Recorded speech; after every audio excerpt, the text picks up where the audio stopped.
I am so deeply concerned for our children's future on this planet. And I have learned, didn't make it up, learning from scientists globally that a leading driver of climate change, deforestation, loss of biodiversity is the meat industry that are slashing and burning the rainforest in South America. I want this for future generations. And I'm tearing up because I'm scared right now. That's really at the core. I have little kids, and I was fortunate enough, like I said, to be able to start reading and getting educated on these issues. And it was a light bulb went off.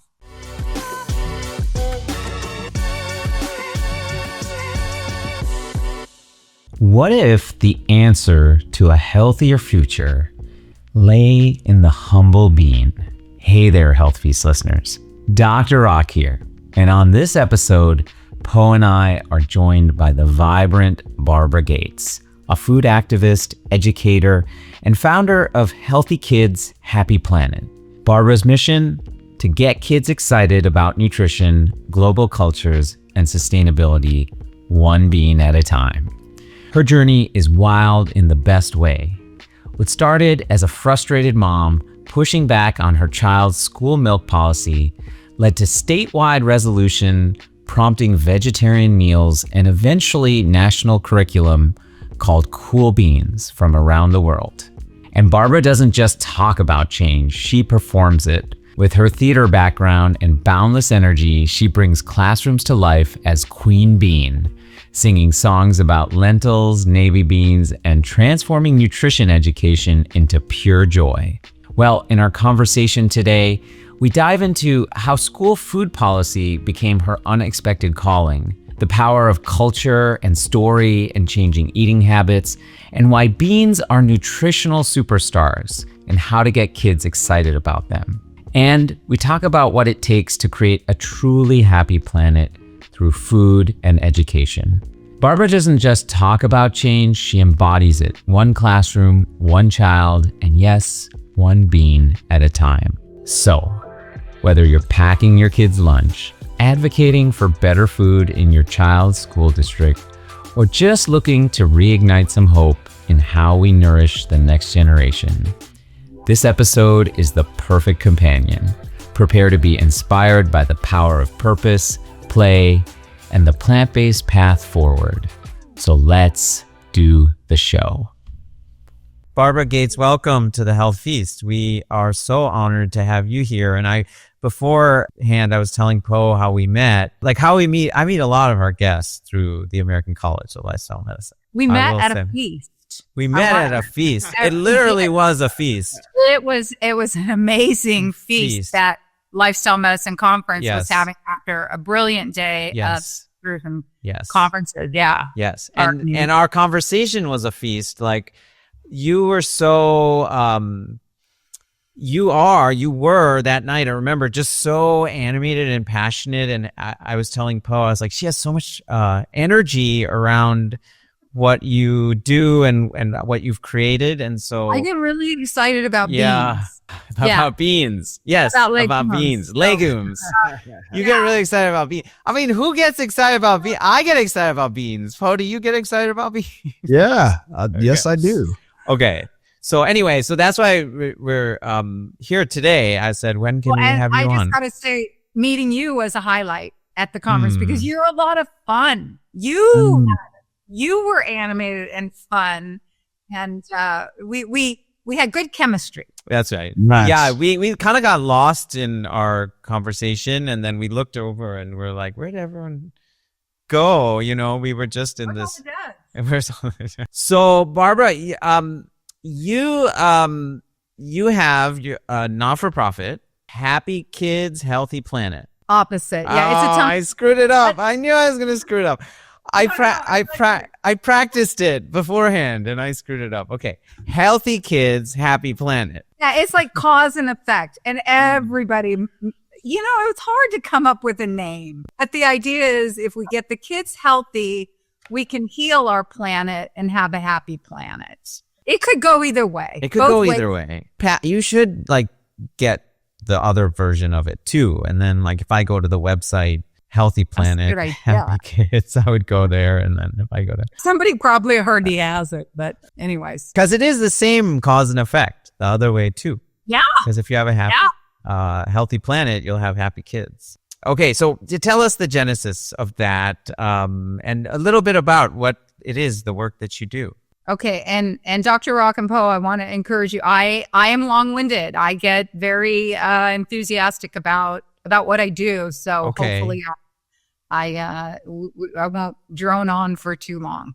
Because you asked for an origin story. That goes way, way back over 2 decades ago. So my background's in theater. I have a Bachelor of Fine Arts from San Diego State University. My grades weren't good enough to get into like the really prestigious colleges in LA. So at San Diego State, they had a great drama department. I had a great experience. And the plan was graduate, move to Hollywood, and become a movie star. Simple plan. But through a very positive turn of events, I met a wonderful human being, a wonderful man, and we got married and raised kids. And I did go to LA for a little while. It was pretty brutal for a out of work, starving artist. So I came back to San Diego, and when my kids were very young, I was very, very blessed to be a stay-at-home mom for the first few years of their life. And so for the first time in my life, I started reading the mail things that came in the mail. I had time. And I learned about factory farms. I learned about health.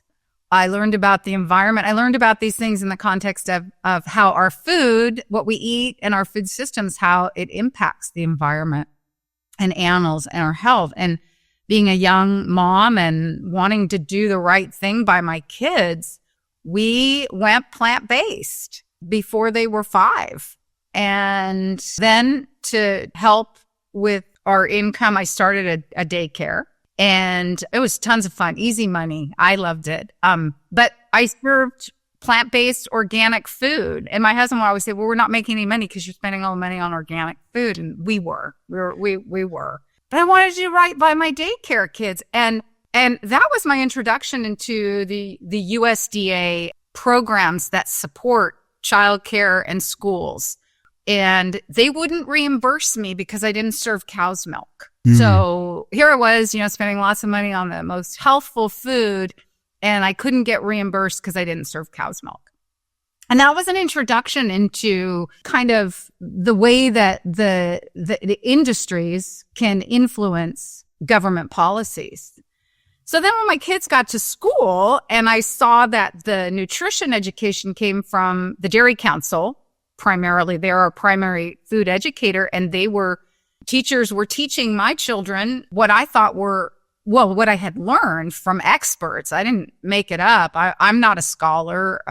I'm not a scientist, but I was learning from experts that eating plant-based was the healthiest thing for kids and our planet. And so when I saw that the nutrition lessons that my kids were getting in school were teaching them to eat hamburgers and drink cow's milk, I just didn't think that was just. I did not think that was socially just for students, and especially students who rely on the school lunch program because they're from low-income families. And those are the kids who end up being most at risk for diet-related disease in the long run. So it was bad for kids. So it started by me contacting a lawyer, and we were going to sue the USDA. She was gung-ho, and we were going to sue for them not reimbursing me for my child nutrition program that's called the Child and Adult Care Food Program in my daycare. But as she did her research, she came to learn that it would take an act of Congress to allow for plant-based milks in the daycare setting or the school setting. And so we dropped that idea. So I went to work when my kids were in school trying to get some plant-based school lunches, which seemed like good for everybody, not just my kids. It would make for an inclusive school environment so my kids could participate in the school lunch program. And I had 2 other moms on board with me, and we were part of the PTA. We're very, very nice, diplomatic mom, fun.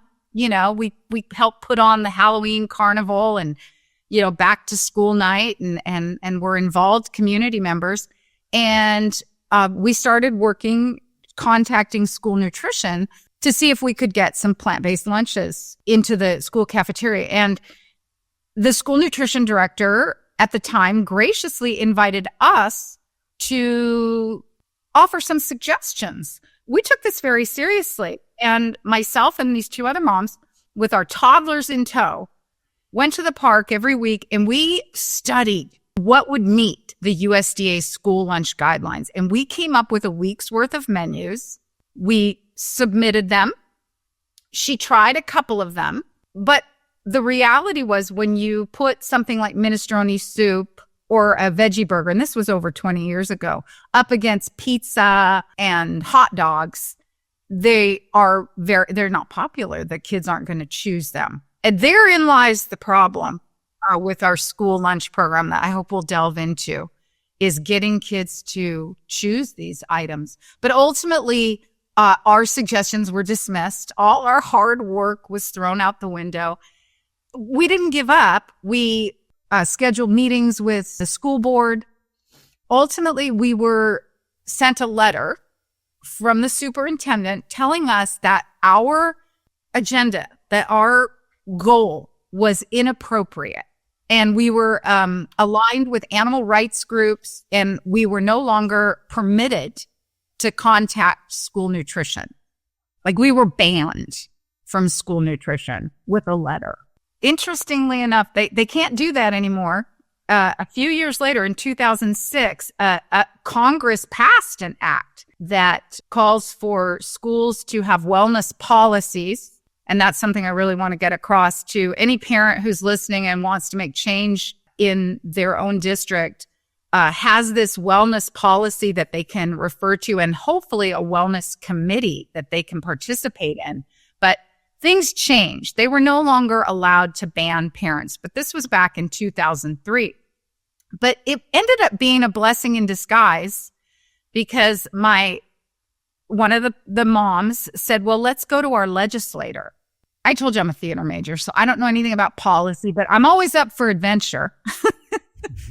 I'm like, okay, let's go to our legislators. I don't know. It's cut to a year later, and I spearheaded a coalition in California, and we passed the first ever legislation calling for daily plant-based vegetarian school lunches. California passed this. It's chaptered. It's a resolution, so it's not a mandate. But there are several pages on the Department of Education's nutrition services pages dedicated to encouraging school nutrition.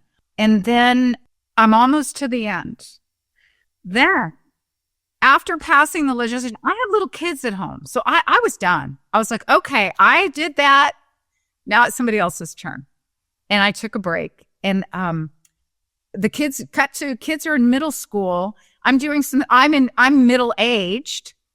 And I'm doing some soul searching. And I thought, I was actually back going up to Los Angeles, trying to be an actress, commuting. And I thought, what else could I do? And I thought, my passion is to try to change how kids eat. So I started the organization. And my first assignment, self-instructed assignment, was to get in touch with Department of Education Nutrition Services to find out about the report that they were mandated to write. The Healthy Vegetarian School Lunch Act passed in 2004, and they had to write a report on programs and progress towards fulfilling the goals. So I called Department of Education, just said, hi, I'm the founding director of, Healthy Kids, Happy Planet. And all I had at that point was a letterhead. I was nobody, but they nobody knew what I was talking about. And I made several calls. Nobody knew what I was talking about. Finally, someone got back to me and said, we're really sorry. The person this was assigned to was killed in a car crash and it fell through the cracks. But I didn't give up and I kept calling, and I called the legislators that had co-sponsored and helped get it to pass. And eventually they wrote a beautiful report. It didn't come out until 2011. So from the time I started calling in about 2008, it took about 3 years for them to write this report. And in that time, I got nonprofit status, and I've just started making stuff up, like how do we get kids to choose plant-based school lunches or even plant-based meals at home? How do we get grown-ups to do that? And that's what we've been trying to crack that code for several years. We think we have a good formula to plant seeds of change, but we're talking about a cultural change that is going to take decades, maybe longer. That's a really long answer. That's a really long answer. So much there, Poe. What did you take I was from just that? I was gonna ask, like, what was the original inspiration behind, like obviously you grew up, or the industry that you originally with, like you said, was theater, but then almost like you shifted into like sort of like this activist sort of. Poe, you're here because you're a caring dad, I think. Are we all parents here? Yeah. And so for me, it was, what is a stronger force than wanting to do right by our kids? Mm. I live not far from LA. I go up to LA for auditions still. I have family in LA. The fires are burning down LA. I am so deeply concerned for our children's future on this planet. And I have learned, didn't make it up, learning from scientists globally, that a leading driver of climate change, deforestation, loss of biodiversity is the meat industry that are slashing and burning the rainforest in South America. I want this for future generations. And I'm tearing up because I'm scared right now. And so that's really at the core. I have little kids, and I was fortunate enough, like I said, to be able to start reading and getting educated on these issues. And it was a light bulb went off. And I get to bring my theater. I do go into the classroom as Queen Bean, and so that's merging of some of my special skills and my passion. And I sing about beans is the answer. And there's actually an international effort now called Beans is How. And, I've had people in this movement dismiss the notion of promoting beans, but every health organization out there known to in these public health circles are promoting eat more fruits and vegetables. And that's very important. And it's a really important message. But it's sort of like eat more fruits and vegetables with your hamburgers. Eat more fruits and vegetables with your ham and cheese omelets. And so what occurred to me way early on is if we're going to work with the system, I don't want to work against it. I got banned from working with nutrition because I guess, it was over 20 years ago, but I want to work with professionals, not against them. Our organization is not a vegan organization. We want to provide a legitimate nutrition education alternative to the Dairy Council, which has one goal, which is to secure a market. I think they're kind of brilliant they're reaching kids while they're young. They have mobile dairy assemblies. They bring cows to schools and let the kids pet the cows while they teach the kids how important cow's milk is to building strong bones. And what we teach them is that look at the biggest, strongest animals on the planet. giraffes, elephants, rhinoceroses, where do they get their calcium? How do they build their strong bones? Because it's really not natural for us to drink milk, and the dairy, and it is very unnatural and cruel how the babies are taken away from the mothers. That had a lot to do with it too. You know, I was a young mother breastfeeding my child when I learned that baby cows are ripped from their mothers. That's literally when I learned it. And I was like, and I was drinking milk with every meal and enjoying boy, did I eat a lot of ice cream when I was pregnant. You know, I was just an American who was raised to believe that I needed milk, and I was learning something radically sensible. So I lost my train of thought where I was with that. Well, I've heard it. This image is sort of ingrained in my head of when the baby cow is taken away, that all night everyone can hear the wails and the screams of the mother. Yeah. It's an abomination against nature. So we can eat things like butter and ice cream and cheese, which make us sick. They're very decadent, very extravagant foods. It's gluttonous. And these things were coming to light. And I still enjoy cheese. I just enjoy it made from nuts. I still enjoy nice cream made from plants. Yeah. And they're a little bit healthier, maybe. And I try to do it in moderation. But there's an alternative for everything. That was very exciting for me too. I think, you know, like I said, when my friend said, let's go to Sacramento, let's go to our legislature.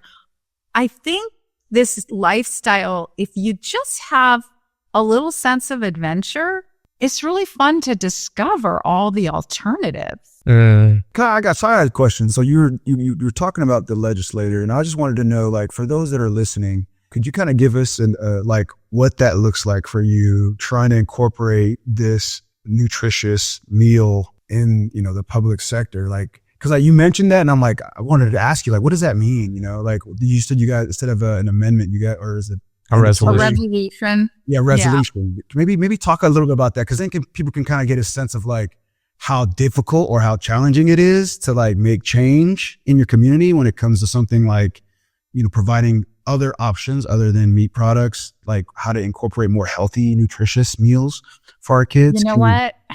I wish I had the answer. I interviewed a school nutrition director very recently, and it was in preparation for presenting at the Lifestyle Medicine Conference. This particular nutrition director is way ahead of his time, and he is providing plant-based, vegan options every day. So Sweetwater Union School District, the high school district. There's another district. There's a few districts who are serving these meals or trying to.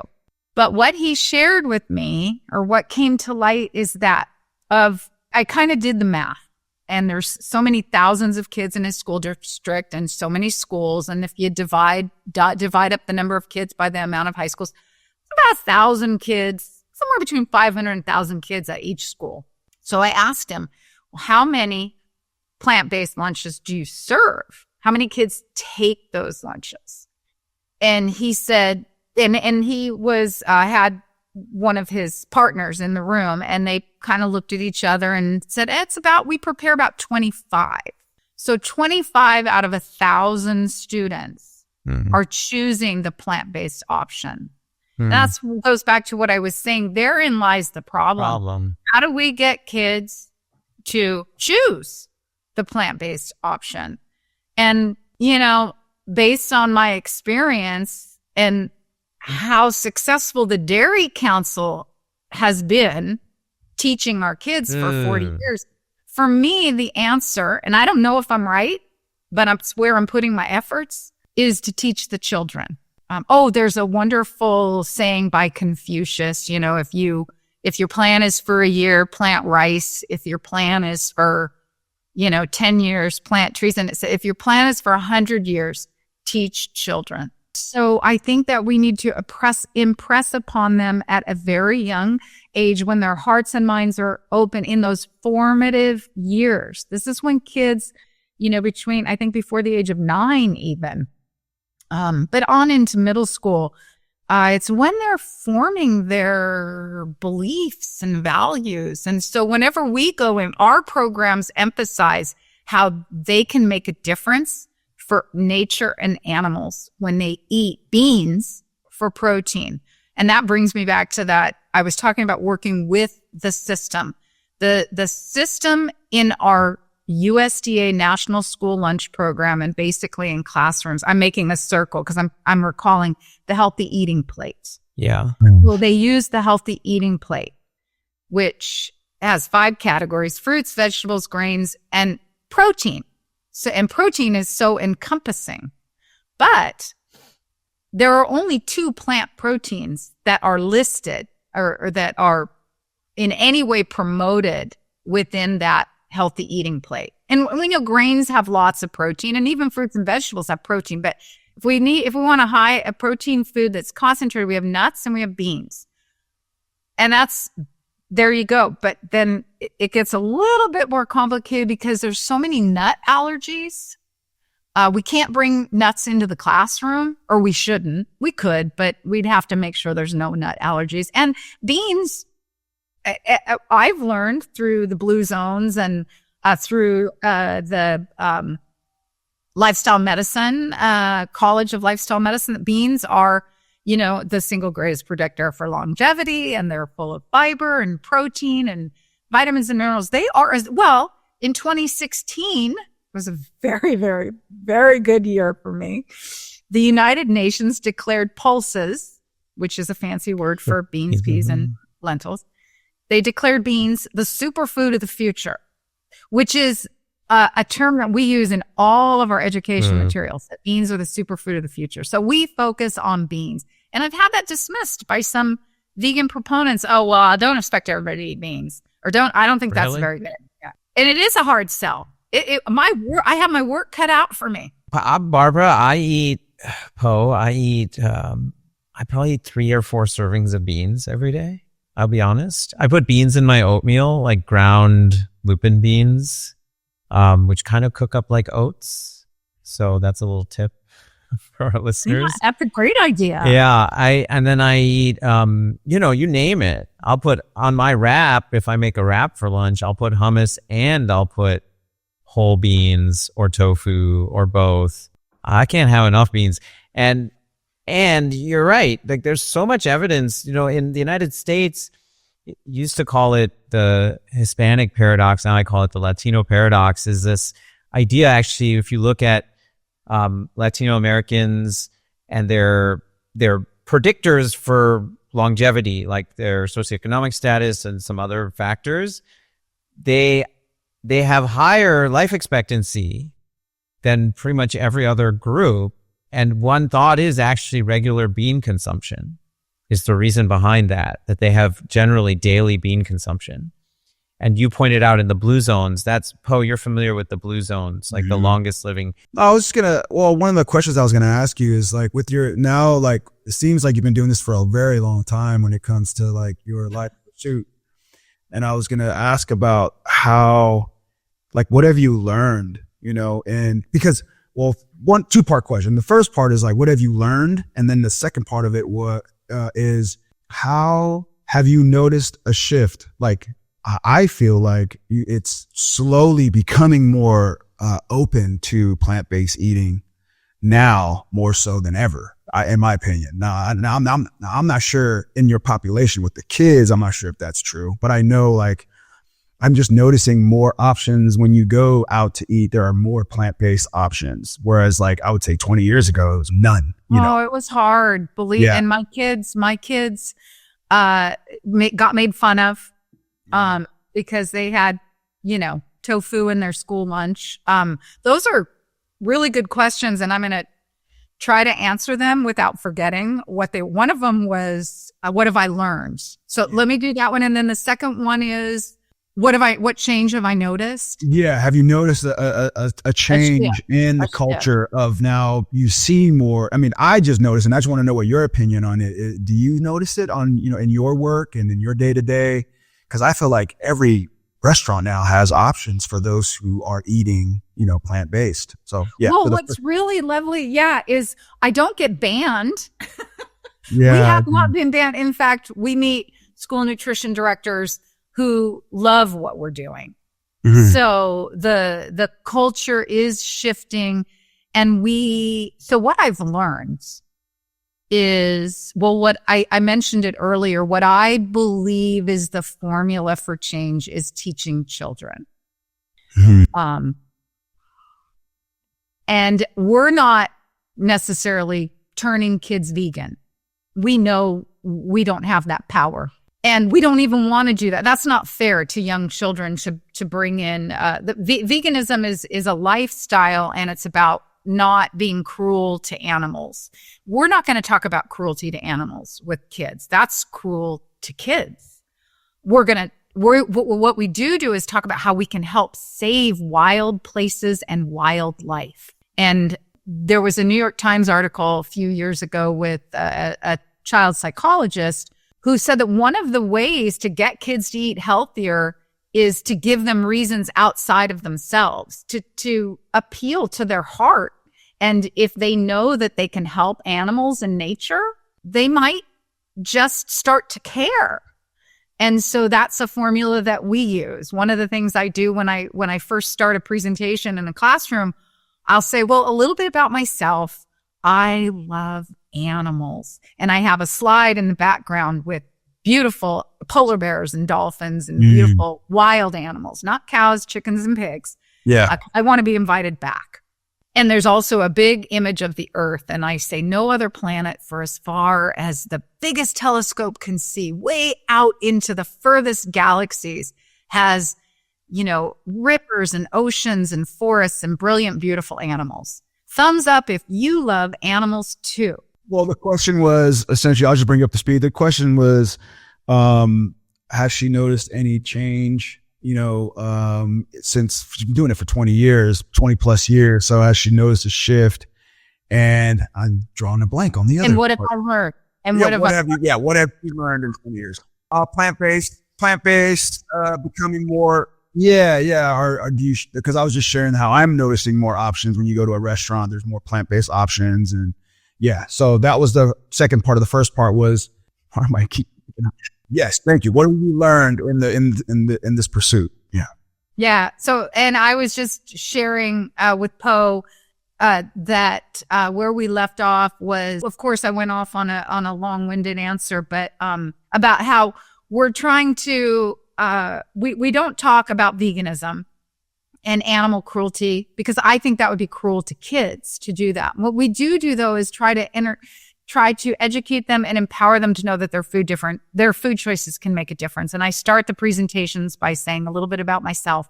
I love the animals. We have beautiful images of the animals and the wild animals, dolphins and polar bears. And I'll say to the kids, thumbs up if you love animals too. And of course, all their thumbs go up. And then, and I'll say, do you recycle to help nature and animals? And everybody's thumbs go up, and I get happy. And, do you turn off the lights to help save energy? And all the kids, their thumbs up. And then I'll say, well, scientists have discovered one of the most powerful ways we can protect Earth and animals is through our food choices. And then we go into the nutrition and, the lessons. And in the end, we come back to whenever you choose a bean burrito instead of a beef burrito, or I give another example of a bean-based meal. You help save. And then we have another image, over 100 gallons of water, enough land to grow 100 trees, and we save energy. And when we do that, who do we help save? And all the kids say animals. So we. I was saying, just as you came back, there was a New York Times article by a very esteemed child psychologist, who said one of the ways that we might get kids to eat better is to help them understand that it's called, she had a name for it, like outside the self or something, but where we introduce that they can make a difference, values, that their food choices can make a difference. So that's what was important to me when I was little. Kids love animals. So we hope that that's the formula, and we always bring food to the classroom, and the kids go gaga. They get to make it though. That's another thing I think is we might get to talk about that, like letting the kids participate and get their hands on. I think that's very important so that they have ownership. And they're chefs. We call them chefs in the classroom. And so they're creating their own recipe. So what I've learned is, well, let me answer the easier one is, have I noticed a shift? And I said, well, I don't get banned from school nutrition, and teachers and school nutrition are actually embracing our programs and our materials. We have posters for the school cafeteria. That was one thing when my kids were little. The dairy milk signs on the cafeteria walls were huge, like 10 feet by 10 feet. Drink your milk, got milk. So one of the first things I did way back when was I thought, we need big posters. So we have really wonderful big, well, they're 3 feet or 2 feet by 3 feet. That was what one major school district said. Okay, that's what we'll hang in our cafeterias. So we have a big poster that says beans, the lean and green protein, good for you and the planet too. And so we're just introducing these concepts to kids while their minds are open. The Dairy Council did it, and it seems to be working for them. So we're just trying to borrow some of their strategies and change the message. Wow, that's really innovative and incredible. How do you find schools to partner with, or what is your? Well, some districts are easier than others, and it takes time. When I started this, I would hear at meetings, relationship building, and I'd be like, oh God, that sounds really daunting. But that's kind of over time, going to wellness meetings, we want to be in the public health space. I would do school health fairs. I made my connection at San Diego Unified, which is one of the 10 largest school districts, and they've hung our posters. They got a poster for every one of their cafeterias, and we've partnered on other projects since then. But I was at a school health fair. I got invited to have a table at a school health fair, and we have a little game that I wish everybody would do called the Healthy Plate Challenge. And we delete the milk category. We fill the round blue symbol with water on our healthy eating plate. And at the bottom, so that parents can get some clarity, we'll say we're using the recommendations from Harvard School of Public Health. So we're very legit. We're using Harvard. We're not just replacing the milk recommendation with water because we want to, or because we think we do want to, and we do think it's important, but we can back up any claim we make with a legitimate health organization, not an animal rights organization. And so the kids will get cutouts of food, and they have 1 minute to put all the food on the healthy eating plate. And of course, we have beans for protein. So when they don't know where the beans go, we give them a hint. And if they get it in under a minute, they get a sticker. And they just have a lot of fun. And the parents have a lot of fun. So we were doing that at a school health fair. That's one of our little activities. We do beanbag toss, anything to get the message out, pause, elevate, and celebrate beans. And next to me was a booth from San Diego Unified School Nutrition. And so we made friends. And I offered my posters, and they said yes. And then as time went on, we partnered on some other projects, including an after-school cooking program. I authored a children's book, Jack and the Bean Stew. That's cool. It's a sequel. Well, I self-published. I'm not with Simon and Schuster or anything wonderful like that, but. And then I use that. Sometimes I'll go into classrooms, read the story, and we'll make bean stew in the classroom. And so, yeah, you just make connections. I made connections with San Diego Unified at the health fair. And then there was another connection, but I've lost my train of thought. Yeah. Do you get any sort of resistance from either kids or teachers, or no? That's the thing. And that goes back to your question, Poe, a shift, or what have I noticed? Teachers want what we have. All they really have, unless there's great programs out there. There's the Center for Eco Literacy. There's a lot of gardening programs now. We're more of a culinary program. And by the way, we've created a 9-lesson curriculum. I'm so glad I remembered to say this, and I hope we get to talk about it a little bit more, but we've created an evidence-based 9-lesson nutrition curriculum for grades 3 through 6. It's called Cool Beans from Around the World. And it supports social studies, science, and we decided, what I've learned is that every school district is required to have a wellness policy, thankfully, since 2006. And in everybody's wellness policy that I've seen, they say, we're going to teach nutrition.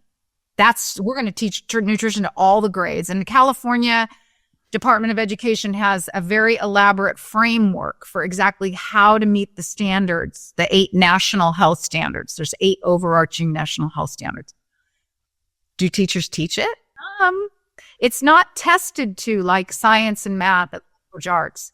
So while their nutrition policy says they're going to teach it, there's really no accountability. And honestly, teachers don't have time. Right. Yeah. So we created our program to support social studies and science. So each lesson is, almost all the lessons, but generally speaking, are connected to a cultural holiday or festivity. And we feature the bean in that culture's cuisine. So for example, in January, we're in the month of January right now. Yeah. The kids learn about Africa and soul food, how soul food was created with influences from Africa. So they get to learn about the different regions of Africa and how that influenced soul food in America. And they learn about, would you like to guess what Africa's cool bean is? What bean was native to West Africa and is very integral in soul food? That's an interesting answer. I don't know. I'm not even sure. I don't want to. I'm going to guess black eyed peas. Very good. Good for you. Wow. Yes. So kids learn about black eyed peas. Yeah. And so I was just giving a talk to adults yesterday and we played this game. I love this game. Pick the bean. And most of them don't know the answer. And it's great because it illustrates how kind of illiterate we are about beans. So that's January. In February, we have the Lunar New Year. So the kids learn about the Lunar New Year and we focus on the country of China. And they always learn the most popular sport of the country and the animal of the country. Do you guys know that the animal of China, the national animal? Panda? Very good. That's 2 for 2. Like 2 for 2, Rock. Oh my gosh. Dr. Rock. Wait, how about Poe? Do you know what the most popular sport might be? In China? Yeah. Oh, man, I'm going to say soccer. Just because it's sort of like everybody I'm knows. going to say ping pong. Yeah, you should go on Jeopardy, Doctor. No, I know. He's like a trivial. Is it ping pong? Yeah, it's expert. ping pong. Ping pong, man. It makes us smile. It makes us smile. So what do you think is the cool bean that the kids learn about for China and Asia? What do you think, Poe? You gotta be able to get this one. I have a prime guess, but mine would be soybean. Oh, wait. Let's help him out. Poe, when you go to an Asian restaurant, what is the plant protein that you get in an Asian restaurant? Oh, like man. a Chinese, yeah, like a So you Chinese. get beef, chicken, and what do they say for the plant-based option? I'm completely blanking right now. That's okay. You know what? Whenever I'm in Pressure. He's in the hot seat. Yeah, when you're in the hot seat, it's hard. Dr. Rock. What? How can no? I want Poe to guess it. You cube it up. Poe, I know you use this, so Tofu, right? Yeah. But I don't know which bean. I can't think of that. You don't know what tofu? Tofu is soybean. Soybean, right? Yeah. Oh my gosh, I got one. That's all right. Oh man. Okay. Yeah. Sorry. I had to like get the thinking going. Yeah. And we have within the lessons, there's nutrition trivia that I try to make humorous and fun. And the kids can do the teacher ops, they can do physical activity. In March, the Holy Festival of Colors in India. So the kids learn about lentils. In April, with Earth Day, they learn about Brazil and the Amazon rainforest and black beans. And then in May, for Cinco de Mayo, they learn about pinto beans. But we start the cool beans from around the world. And they learn lessons like healthy gut bacteria, healthy fats. Like in Mexico's lesson in May, last week of school, they learn about healthy fats and they learn about avocados for healthy fats, which makes guacamole. It gets even better. We are offering grants to teachers. We have no cook recipes for every lesson. They have about 5 ingredients. The kids assemble, the chefs assemble these recipes that require no cooking. And it features the cool bean for protein. And we're giving grants up to $350 for teachers to do up to 6 lessons. They could do 3, they could do 1. And we will give accordingly to cover for the ingredients, for the recipes, and for a little bit for their shopping time. And we have about 20 school teachers, and then we've got some through a partner organization. We've got some college interns who are teaching our cool beans from around the world. And you know what? My dream, my pie in the sky, and I'm just one person and I'm getting older. And so I so appreciate being here to share this. My dream would be for these types of lessons to replace the Dairy Council's lessons. For example, they created cooking show videos to go with their lessons. You can access them. It was a joint project through Los Angeles Unified, which is like one of the top 3 biggest school districts in America. And they created cooking videos. Every single one of those videos promotes like yogurt in a parfait or how to make ricotta cheese.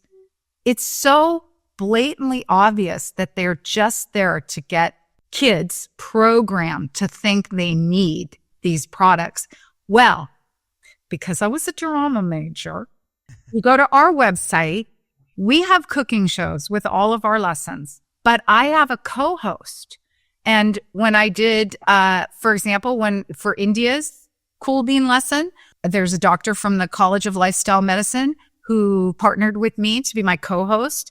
And we made khichdi.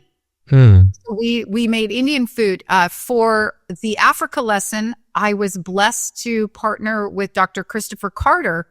The theme of that lesson is Feed Your Soul with Plants. He's a professor of theology, and he wrote a book called Soul Food, Race, Faith, and Food Justice, something like that. Sorry if I'm misquoting his brilliant book about how true soul food from Africa is plant-based. And that in America, it has become very unhealthy, very deep fried, and it's harming the Black community that has some of the highest rates of diet-related diseases. So he's my co-host for Africa. You know what? I'm in the hot seat, so now I'm blanking on people's names, but I have the Dr. Linda is my Asian co-host. And Dr. Linda Shu. Thank you. In the hot seat. We used to work together. He's my co-host for the Asian cooking lesson. We make rainbow wraps with rice. Yeah. So we have videos too, but ours aren't trying to sell kids something that is going to make them feel sick. Wow. It's things that are going to help them live a long and strong life. So much there, like such a huge undertaking. I'm just reflecting on it. All starts, first of all, with legislative action, and then the realization that, hey, people aren't actually acting on this, so let me start a not-for-profit. And then I also love that your love of theater and acting and performance has naturally married into this curriculum that is designed for children and wants to, engage them in a way that captivates them and makes them really, it's quite incredible. I'm going to ask, how do you pay for, I don't hear anywhere, it sounds like this is free for the schools. Yeah. And in fact, you're giving them money, like you have these grants. So you ask really good questions. And, for the first 8 years, I was substitute teaching, and I did it out of a labor of love. I always thought I'd be like this kick-ass, fundraiser. I always thought I would. And maybe if I was younger, I would. And maybe if I could clone myself. But when you're creating the programs and delivering the programs, it's hard to be a kick-ass fundraiser. And really, the creating the programs and delivering them are the fun part. It's the part that comes naturally for me. So for the first 8 years, I was substitute teaching, but I would choose science classes where the actual teacher knew that I couldn't. High school science. The teacher knew I probably couldn't teach science, so they would just have a worksheet for me to hand out, and I would hand out the worksheet, take roll call, hand out the worksheet, and then sit on my computer and create my programs. And I did that for many years, and my kids were in high school at the time. And then I just happened to be at a social event, and I met a philanthropist. He was told about me, and he came over and sat down next to me, and he said, "I hear you have a nonprofit." And he made it possible for me to have a very small monthly salary, very small, part-time. And that went on for a few years, and I did create the program, and I did start to get the program out there. It's called the Daily Scoop. It's a nutrition tip a day. So for each month, there's a daily issue of a monthly issue of the Daily Scoop. It features a harvest of the month. Now, Harvest of the Month is a public health program. I think it might have started in California. It's to get kids from public health, from Department of Education or Health and Human Services. They created this program to get teachers to teach about fruits and vegetables. And like I said, everywhere you look, every public health effort, every nutrition effort is eat more fruits and vegetables. There's not an emphasis on plant protein. And that's what really differentiates us from other nutrition organizations.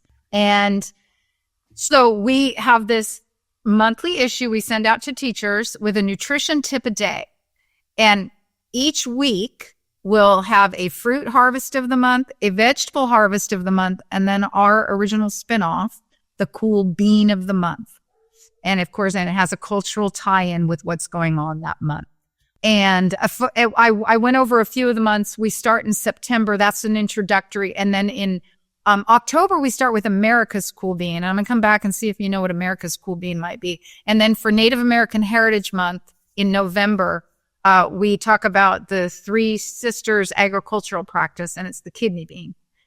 In December, since that's such a religious time of the year and giving gifts, the theme for December's lesson is healthy plant food, the gift you give yourself. And that's our Middle East lesson and the garbanzo bean. And we talk about Christmas and Hanukkah, and we teach kids about Ramadan, which is the biggest holiday for the Muslim community. Even though it's not in December, we just want to be inclusive. And that's a big, big, big goal of our programs, is to also foster a more inclusive learning environment and a more an appreciation for culture diversity. There's something in schools now called social emotional learning, and there are 5 pillars of social emotional learning, and one of them is to learn about cultures that are different and accept people who are different. And so we feel like we're fulfilling that social emotional pillar and hopefully fostering a kinder world. So there I went again. I went I asked how you pay for this, and okay. Yeah. So then so I created this Daily Scoop program and got that out into the world, and we market that. That was the first program. And I remember when I was creating it, don't forget the question. You got to bring me back to it. My mother was, I was like, it was grueling. It was grueling to create this. And my mom was like, honey, why don't you just quit? And I said, Mom, that's not the advice I need. And it was hard. It is hard. Right. But a philanthropist came into my life and board members stepped up and co-hosts for the cooking shows. And you invited me to be on your show. So I feel lifted and supported, and I could not do this alone. And so the Daily Scoop was our first program. I was putting it out into the world.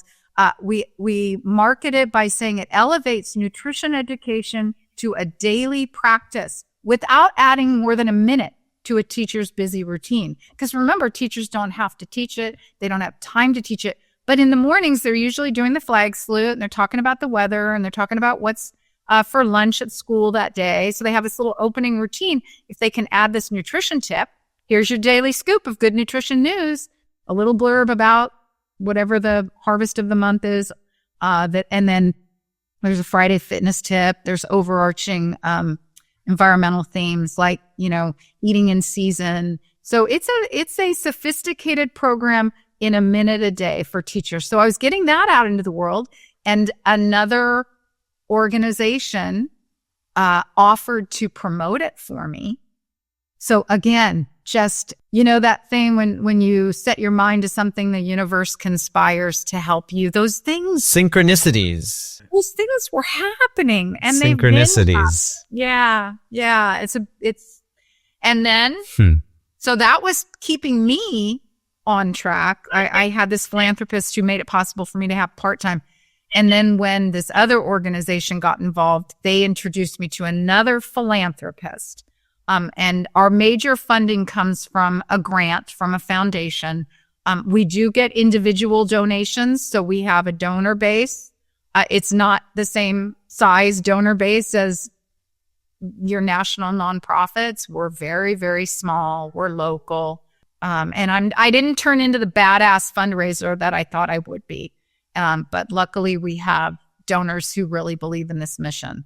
And we do get a major grant. And that has allowed me to work part-time on this. Although my family would probably say I work more than part-time. And then I have a couple staff members who work part-time. And I have a couple, they're actually in the classroom now more than I am, delivering our programs. And that's how we can reach thousands of students, because they're so passionate. I'm so impressed. I also want to ask what the real world impact has been, and you maybe share examples. And also for Poe, you talk a lot about how navigating your food changes with having kids and your family can be challenging. Yeah. Yeah. I was going to ask I don't know. I don't want to give you too many questions because I was just going to ask because I'll take forever to answer. I'll try to be more brief. No. I was just wanting to know, for parents, fathers, mothers, what kind of practical steps, if we're trying to reach our kids, obviously, what are just some basic, it doesn't have to be a long list, just things that you've experienced in your life with your own kids that helped sort of get the transition into getting into eating more plant-based foods and slowly walking away from meat products. Cause like you said, the industry is just set up against, you're climbing a huge Mount Everest. Society, culture. Yeah. It makes it hard for kids like I said, my kids got made fun of. I don't have a magic bullet for that. I think all parents struggle with that question. I learned from a mentor very early on. Her name is Dr. Antonia DeMoss. She's brilliant. She was the inspiration for everything I've done. She wrote a curriculum called Food is Elementary. She won an award for it. When my kids were little, I found her. We were starting our activism. I found her. We brought her to our tiny community in East County of San Diego, and we did cooking in the classroom with the kids. And what she found to be true, and I think she may have even done studies on it, But what I witnessed to be true is that when the kids are involved and they get to put their hands on the food, honey, come over here and measure out here, chop this zucchini, measure out this spice. When they're involved, that is magic. Because now I'm not saying that's going to happen at home all the time. In school, when it's, in school, we have an advantage because it's an activity outside of their normal classrooms. There's a lot of excitement, very positive environment because they have a guest. At home, I think all parents struggle with that. But yeah, I would just say, and I started when my kids were so young. Yeah. I did use some trickery. I remember when we were shifting from dairy milk to rice milk, because back then I think rice milk or soy milk was all there was. We didn't have hemp milk and Ripple and all this, but it was vanilla flavored. And I would tell my son that it was ice cream milk. He was only 3. So I called it ice cream milk. And like when it's like that principle, how do you get kids to eat broccoli? Well, my parents told me they were little trees and I was a giant.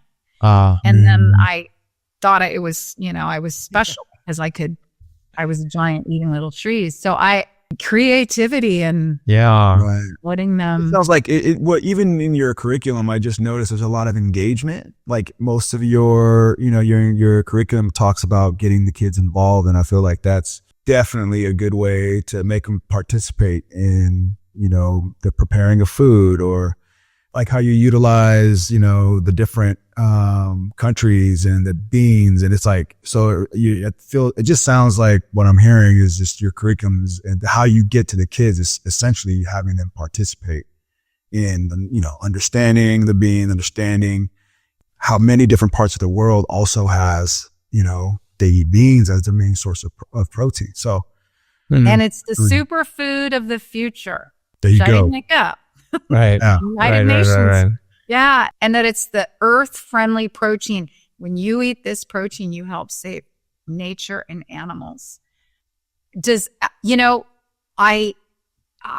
understanding is kids are very impressionable, and when they're young, you just try to, if they can remember that, and over 9 lessons over a school year, hopefully they can, if that's the one takeaway, that eating beans for protein helps save animals, then maybe as they go through life, if they care about these issues, maybe that, what I'm hoping is that has opened up the possibility that they would be more open to that later in life.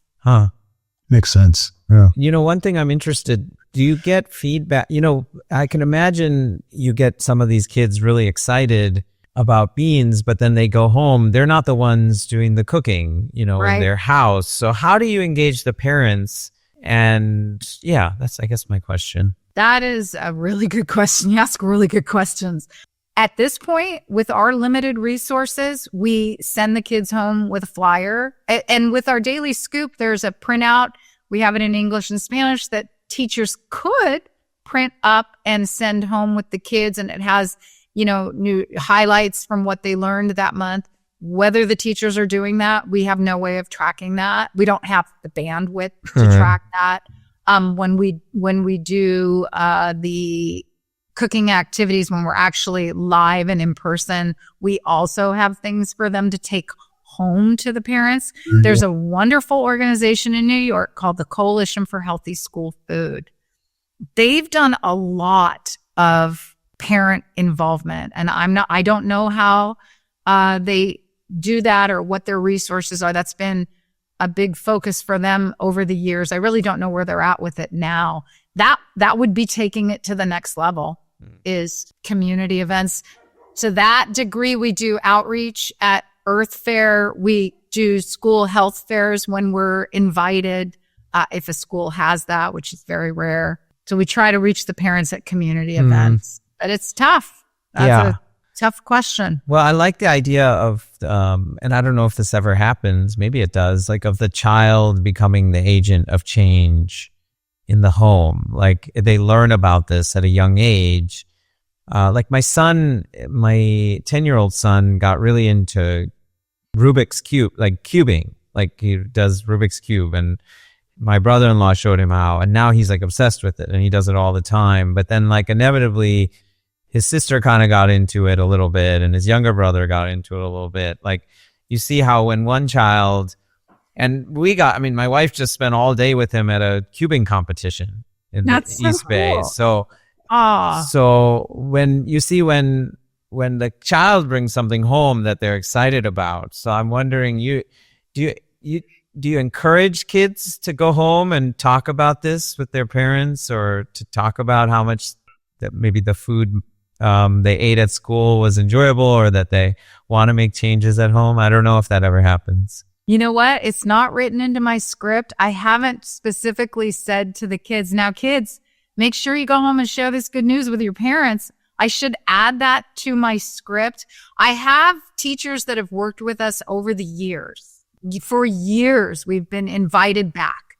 And I've had teachers tell us that they see a little bit of a change in, maybe what the kids are bringing to school.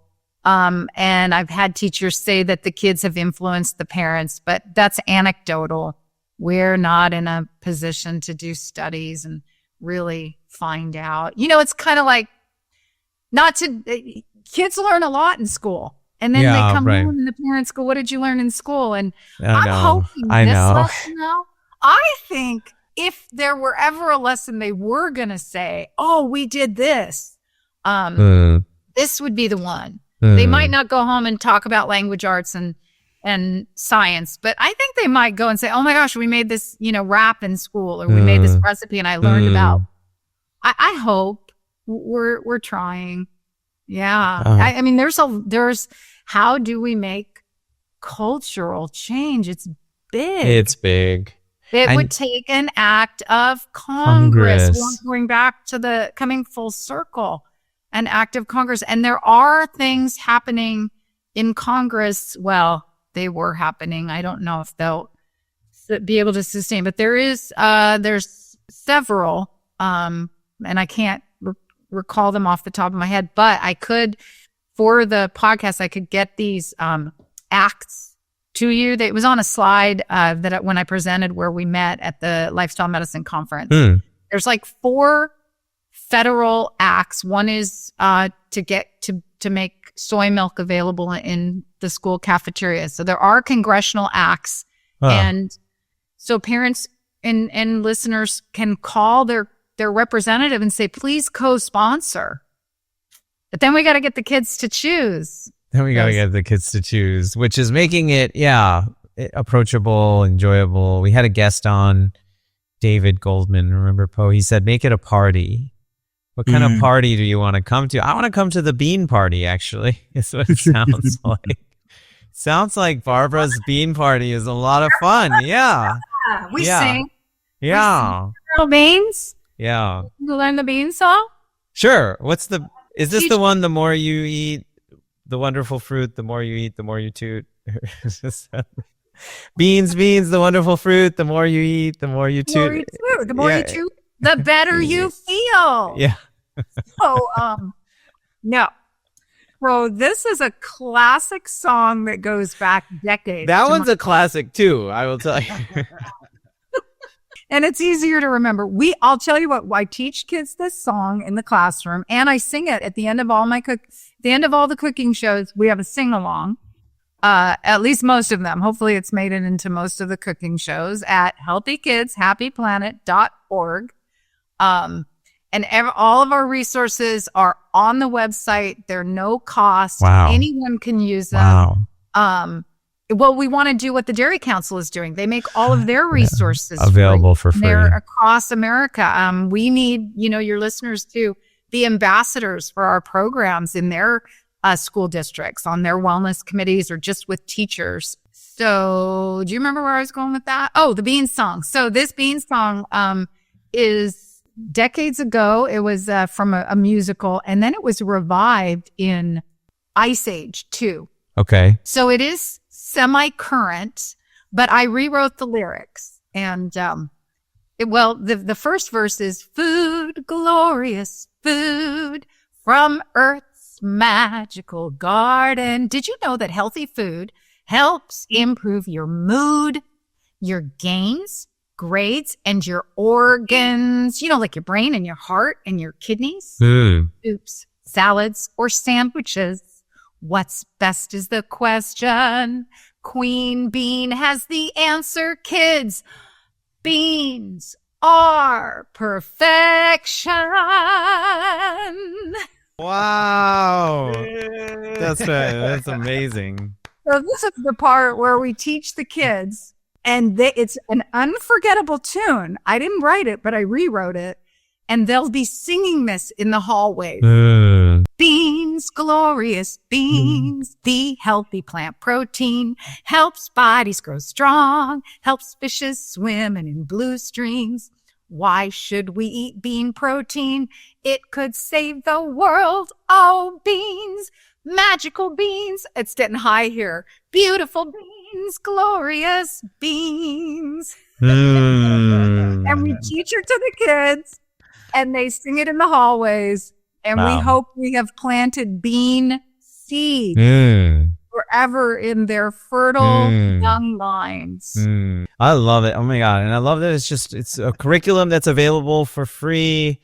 You heard that, listeners. We're going to give you money. We will give you money. Yeah. If you have kids in school, if you have grandkids in school, if you live in everyone lives somewhere where there's a school district, you might just turn them on to this free curriculum that's sounds just as fun as it is informative. So I hope so. Thank you, Doctor. Thank you. Well, we have a final question we ask everyone. Poe, you want to do the honors? Yeah, so our show is called the Health Feast, and we ask all our guests if you were going to be coming to a health feast, obviously not food, kind of like life tips, philosophies. Yeah, what kind of advice or what kind of anything that you can offer the feast, our health feast? Well, what just pops up into my mind is if you have a sense of adventure, it can be really fun to discover new recipes and flavors and cuisines. That's how it was for me. I had someone, when we made this change over 28 years ago, we went plant-based. And I had somebody say to me, God, don't you feel like your diet's so limited? And my honest, genuine, on-the-spot answer was, no, I feel like the floodgates are open. I'm eating foods I never thought to eat before, because I was raised on a standard American diet: meat, vegetable, starch, and you rotated between chicken, beef, maybe ham and fish, and rice and potato.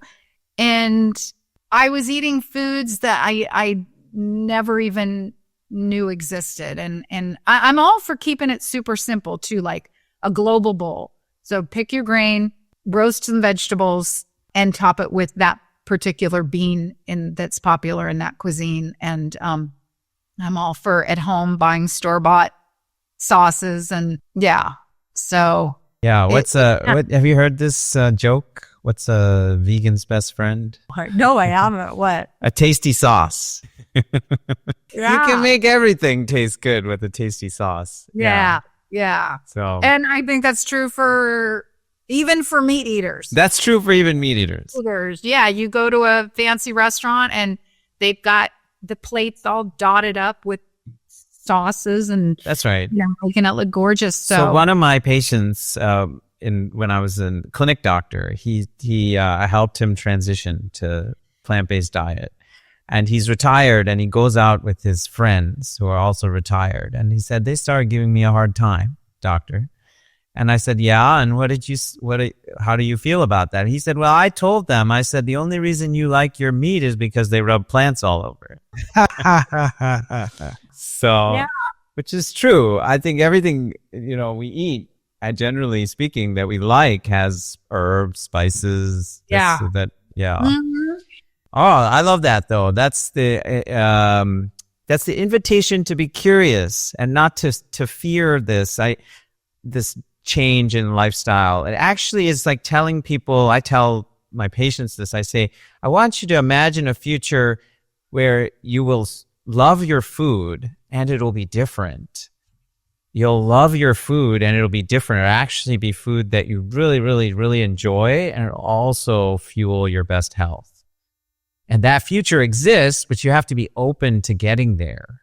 Because the getting there, I think, is the hard part for people. You know, like, how do I give up this? And I love this, and we've always had this. And Well, can it be too that you don't have to give it up? But what if you split the difference? And so when you make your pasta, how about instead of 8 meatballs, how about 4 meatballs and then some cannellini beans? And when you have your Asian food, instead of, a full chicken breast, split that chicken breast between 2 people and throw in some edamame or tofu. And maybe ultimately, I think, sometimes we have to take these changes in phases and steps. It doesn't have to be all or nothing. Right. And, I want it to be all or nothing, but I also, I heard something, we don't, it's hard to turn people vegan. It would be much more productive to get everybody to reduce. totally. Yeah. And eat more plants. Yeah. Those are really, really wonderful practical steps. I know we're getting ready to wrap up, but I'm just dying to ask, do you guys want to play one more bean quick question? This is the Sure. one I have the most fun with. Okay. All right. America's cool bean. Okay. I'm gonna not answer because you asked me this at the conference. So It's hard. Yes. It's a hard Black one. beans. I'm gonna say black beans. Okay. That's the bean that is we do for Brazil. And that is they have black beans for breakfast. Okay. Wow. That's our Earth Fair one. Poe, I'll give you a hint, Poe. Think of a branch of the military. A branch of the military. Yeah. Navy, Yeah. Air Force, Navy. Navy beans. Navy beans. There you go. Yeah. And Cool. Navy beans were named after our United States Navy for real, because they were a staple protein to keep our sailors strong at sea. And the kids learn that. Wow. Wow. Yeah. So it's fun. It's fun. And our America's Cool Bean recipe. Okay. You know how avocado toast is all the rage, Yeah. right? Yeah. But did you know it's traditional to eat baked beans on toast? It's Oh, an yeah. English tradition. That's right. Yeah. I've Yeah. places And- like New Zealand do that too. Yeah. It'll change your life. So instead of sausage, you could do your avocado toast and drizzle some baked beans on top. And for our recipe in the classroom, we use big round crackers, and the kids get to chop up avocados, and then they put a little Boston baked beans, which is also a historical American dish, on their toast. Oh, wow. So that's I just cool. had to get to America's Cool Bean. That's I'll cool. ask people all the time, I'll say, so what is the bean in navy bean soup? And I would say I stump about 9 out of 10 adults. 9 out of 10 grown-ups. Don't love me. I can talk about beans all day. You could talk about I could talk about beans all day. Barbara, we're so privileged to have you here, and just really impressed and inspired by the work you're doing. It comes from this deep and meaningful place to really help the next generation protect their health and the planet. And I mean, that's just so admirable, and really grateful for all that you're doing. Well, I'm grateful for all that you both are doing to help get this out into the world and to help people make this shift that is not easy, That's right. especially culturally. So but you guys make it fun and cool. And I'm just so grateful to be here. Thank cool. you. Oh, thanks. Cool beans. I'm Cool bringing beans. the same back. Cool beans, right. baby. All right. We right, do a requisite fist bump to the camera. Boom. All right. We will see you back here next time on The Health Feast. Please visit our website, thehealthfeast.com, and like and subscribe and recommend our show. And I think we're supposed to ask for 5 out of 5 reviews. I don't know if that's illegal, but give us 5 stars if you're giving us a review. And we'll see you back here next time. Take care, everyone. Bye.